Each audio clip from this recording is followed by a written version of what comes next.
There's a lot of fear and anxiety moving into another pregnancy after loss.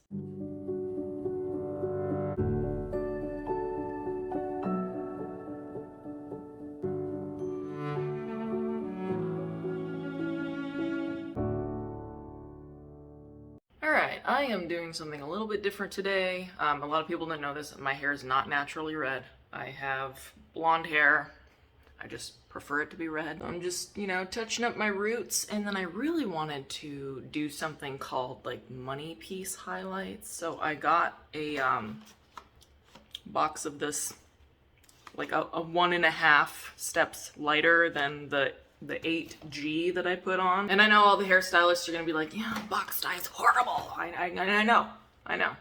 No, truthfully, I don't have $300 to spend on highlights. So since it is about a month before we try to conceive, I'm just trying to do something a little bit fun, maybe wreck my hair, who knows. Anyway, I'm gonna wash this out and then get started on this. All right, not bad. Not bad. Okay, I watched a tutorial on how to part my hair. I guess I should take the gloves off while I do that. So I'm gonna figure out how to part this by watching that tutorial again, and then, yeah. Okay. Feeling very Lord of the Rings right now. Okay, got those little under pieces done. I'm gonna do the top ones.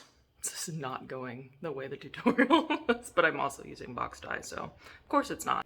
It smells so bad. I'm not used to having stuff in my hair and like in front of my face. It says 25 minutes. Okay, it's I don't know. I mean, I see it lifting a little bit, but probably do another 10 minutes and see. Okay, this looks no different. I definitely see like the pieces that are lighter. It just didn't lighten the way I thought it would. This is not this. I mean, I definitely kept it on for the recommended time, actually 5 over, so I kept it on for 30 minutes. There. Now I can kind of see it. But I mean, whatever. That's what $10 gets me. $10 and zero knowledge of how to lighten hair. Kieran's been down for exactly 3 hours, so I am expecting him to wake up any minute now. And now is the part of our trying to conceive journey that I'm really not looking forward to. I have to wean off of my ADHD meds. I have to wean off of my Adderall. It is definitely not safe for pregnancy. It's definitely not safe for trying to conceive. I mean, some people have to do what they have to do. In my case, I really don't want to be on it while trying to conceive. So I'm starting my weaning process now. I'm on 10 milligrams twice a day, and I'm going to step down to 7.5 this week, this weekend, I think. And then after a week of that, I'm going to step down to 5 milligrams twice a day. And then after that, I think I'm going to cut those in half to 2.5 and then just stop. I'm also taking my boatload of nutritional supplements, including choline and inositol. How do you pronounce that? I know that those two supplements in particular are good for ovulation. They're good for healthy neural tube development for the baby. So I just wanted those nutrients to be there available right away. I think the one thing that is going to make this a little bit tricky is the fact that Kameron does have a work-related trip around the time that we plan to start trying, and it would be on the days that I would have those positive luteinizing hormone tests. So we're only going to be able to get in like just the couple of days before my potential positive LH test. This did happen before where he had to go on a work trip and it didn't work out. So I'm kind of expecting that maybe September might not work out, but I'm really, really hoping it will. I have so many mixed emotions about getting off of my ADHD meds and starting the process of preparing my body and trying to conceive and everything, and knowing that we're going to be potentially heading into, like 8-9 months of pregnancy again when it really feels like I just got my body back. I just started feeling so good again because I felt like my brain was in working order with my meds and everything. And here I am, getting off of it, and I'm about to become my least functional self yet again. It's tough. I mean, I know my psychiatrist did say she could put me on some sort of low dose SSRI. I don't want to do that though, because I've never responded well to SSRIs. They don't do anything for me. They actually made things worse. So I'm just going to be medication free again and just, white knuckle it. Yeah, just that few months being on my meds was such a relief. Such a relief.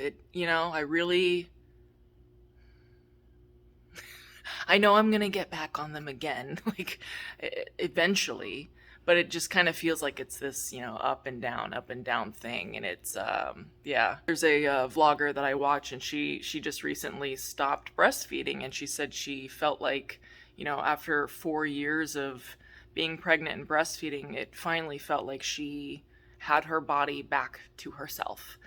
And that's kind of how I felt when I got on my meds. It felt like, wow, I finally have my body back to myself. But that was such a short little break. And we're going right back into it. I do have a lot of anxiety about going into pregnancy at age 36 and then, potentially delivering at 37 years old.